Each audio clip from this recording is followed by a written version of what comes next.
ኤርትራ ካብ መጻረይ ውድድራት ዋንጫ ኣፍሪቃ ንገዛ ርእሳ ብምእላያ ምስ ኢትዮጵያ ዝነበራ ቀዳማይ መጻረይ ግጥም ከም ዝተሰረዘ ፌደሬሽን ኩዕሶ እግሪ ኣፍሪቃ ወይ ካፍ ኣፍሊጡ። ሃገራውያን ጋንታት ኩዕሶ እግሪ ኤርትራን ኢትዮጵያን ክልተ እግሪ መጻረይ ገጥመን ካብ ሜዳን ወጻኢ ኣብ ጁባ ደቡብ ሱዳን ከካይድኦ ተወሲኑ ከም ዝነበረ ይፍለጥ። እንተኾነ ኤርትራ ካብቲ ውድድር ከም ዘንሰሓበት እቲ ጸወታ ድማ ከም ዝተሰረዘ ኮንፌደሬሽን ኩዕሶ እግሪ ኣፍሪቃ ካፍ ኣፍሊጡሎ። መጻረይ ግጥመት ዋንጫ ኣፍሪቃ 2025 ዝመጽ ሰሙን ከካየድ ኣቀዲሙ ብዝወጸ መደብ መሰረት ኤርትራን ኢትዮጵያን ግጥመን ኣብ ሳልሳይ ሃገር ከገብራ ተመዲቢ ይጸኒሑ። መሰረት ኣፈለማ ዝወርሒ ኣብ ግብጽ ዝወጸ ምድብን ሰሌዳን ጸወታታት ቀዳማይ ዙርያ ግጥማት ካብ 25 ክሳብ 27 ጥቅምቲ ከምኡውን ካብ 1 ክሳብ 3 ሕዳር ከካየድ ተመዲቡ ነይሩ። ቀዳማይ ጸወታ ክልቲአን ሃገራት ድማ ኣብ ስታዲየም አዲስ አበባ፣ ካልኣይ ጸወታ ድማ ኣብ ታንዛንያ ከካየድ ተጽቢት እኳ እንተነበረ ክልቲኡ ጸወታታት ኣብ ደቡብ ሱዳን ከም ዝካየድ ግን ድሒሩ ዝተረኽበ ሓበሬታ ኣመልኪቱ ነይሩ።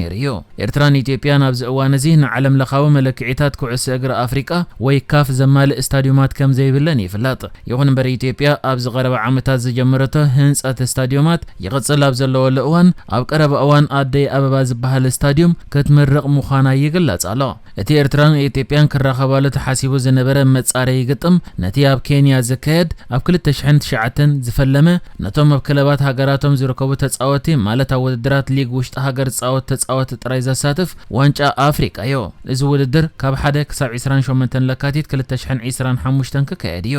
ኤርትራ ኣብዚ ዝሓለፉ ቀረበ ዓመታት ካብ ዝተፈላለዩ መጻረይ ኣህጉራዊ ግጥማት ከተንሰሕብ ዝተረኣየት ኮይና ናይ መወዳእታ ኣህጉራዊ ግጥማ ከዓ ኣብ ወርሒ ጥሪ 2020 ኣንጻር ሱዳን ዘካየደቶም ምሕዝነታዊ ግጥም እዩ ነይሩ። ኣብ ቀረበ እዋን ዝተሳተፈቶ ውድድር ኣብ መስከረም 2019 ከም ኣካል መስርሕ መጻረይ ዋንጫ ዓለም 2022 ቀጠር ዝተካየደ ውድድር እዩ። ኣብ 2022 እውን ኤርትራ ካብ መጻረይ ግጥማት ዋንጫ ኣፍሪቃ በመንሰሓብ ነታ ክትገጥማ ተመዲቡ ዝነበረ ቦትስዋና ናብ መደብ ክትሓልፍ ዕድል ሂባታ እያ። ኣብ ቀረብ ዓመታት ሃገራዊት ጋንታ ኤርትራ እዚ ዝበሃል ውጽኢት ከተመዝግብ ኣይተረኣየትን። ናይዚ ውጽኢት ከዓ ኤርትራ ኣብዚ ዝሓለፈ 4 ዓመታት ዞባዊ ወይ ኣህጉራዊ ግጥማት ከተካይድ በዘይምኽኣላ ካብ ደረጃ መሳልል ፊፋ ተገሊላ እያ ትርከብ። ሕጂ ኸ ኤርትራ ካብዚ ምስ ኢትዮጵያ ተሰሪዒላ ዝነበረ ግጥም ኣንሳሒባ ምህላዋ ኢትዮጵያ ናብ ዝቕጽል መድረኽ ንኽትሓልፍ ማዕጾ ዘርሑ ምዃኑ ይገለጽ ኣሎ። ኣብ ሕቡራት መንግስታት ኣሜሪካ ኣብ ደቡባዊ ምዕራብ ከተማ ላስ ቬጋስ ብዘጋጠመ ባርዕ ገዛ ኣባላት ሓንቲ ኤርትራዊት ስድራ ቤት ዝኾኑ ክልተ ዓበይትን ክልተ ህፃናትን ዝርከብዎም ሰባት ህይወቶም ስዒኖም። እዚ ዝሕዝን ፍጻመ ብ24 ጥቅምቲ ወጋሕታ ሰዓት 4 እቶም ኣባላት እታ ስድራ ኣብ በዓል 3 ደርቢ መንበሪ ቤቶም ደቂሶም ከለዉ ኣጋጢሙ። ኣብ እዋን ፍጻመ ብጀካቶም ሰብ ሓዳር ስድራ ቤቶምን ደቆምን ሓዉ እቲ በዓልቲ ቤት እውን ኣብቲ ገዛ ከም ዝነበረ ተፈሊጡሎ። ድሕሪ እቲ ሓደጋ ኣደን ህፃንን ካብ ሃልሃልታ ንምህዳም ካብ ሞስኮት ሳልሳይ ደርቢ ዘሊሎም ንስክላ ከም ዝተረፉን ኣብዚ እዋን እዚ ኣብ ትሕቲ ሕክምና ከም ዘለውን ቢቢሲ ዘዘራረቦ መቕረብ ስድራ ግዳያት ገሊጹ። ምስ ግዳይ ንኸባቢ 4 ዓመት ብሓደ ተቐሚጥና ነርና።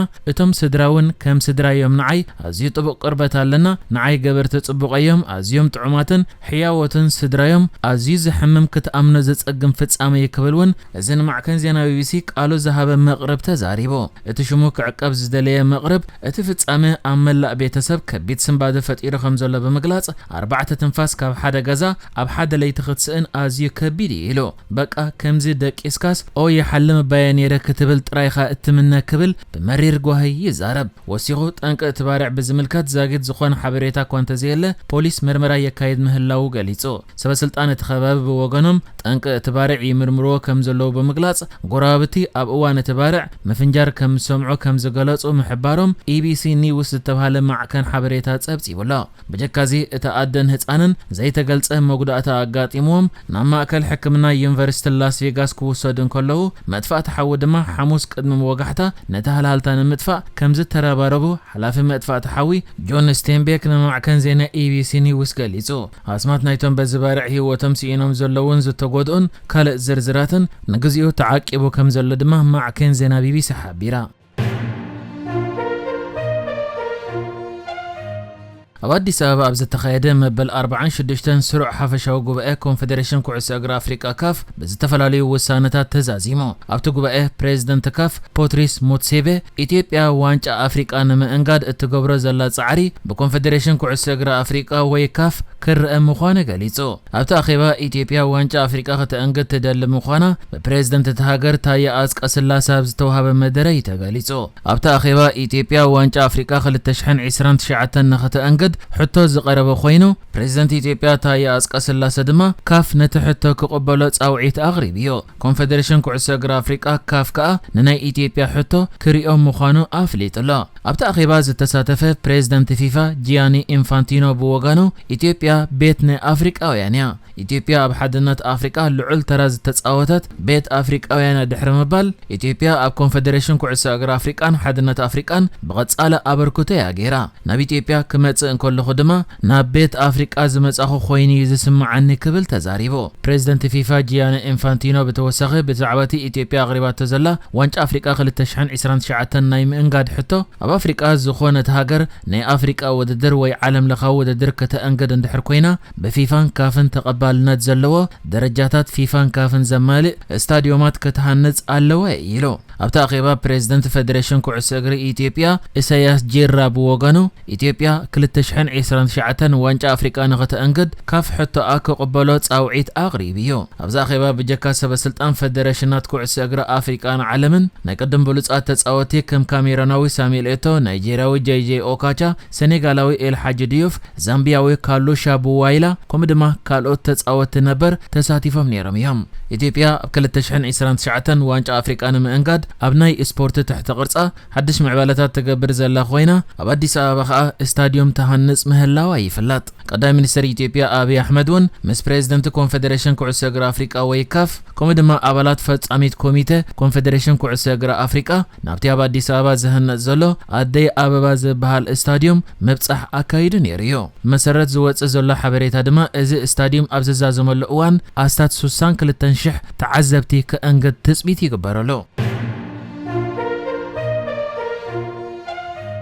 تركيا من الصومال دحر زغبرت تسمع نابت هاجر ندادن غازن تهسس مركب كتسدد مخانه غاليص دحر منبارو حجد ما تركيا اورو كتبهلت ناي ندادن غازن دهساسيت مركب صومال اتيا مهلاوا تغاليصو منستر صعاتن هفت تفطرون تركي الباسران بايرقدار هيبوا بزلو مغلصي اتا تركيا اورو كتبهلت ناي دهساس مركب ابغماغم بحر الصومال تفطراو غازن ندادن مدهساس ناب صومال اتيالا سرحه كجمريا يلو ات منستر اتا مركب صومال أتوتر لأوان أب صومال زنبر خوينا مس بريزيدنت صومال حسن شيخ محمود كوين دما أبت سنة سرعات أقباب الأهتساتي فيو اتا مركب تركي فقط دهساس أبزر خبطلو سلست خبابيتات ننادادن تفتراو غازن زملكت دهساس كتكايت كوينا كاب ترك غا أما جمرتاناي زورحيا ناب صومال أنفتا بمقبار زت توقست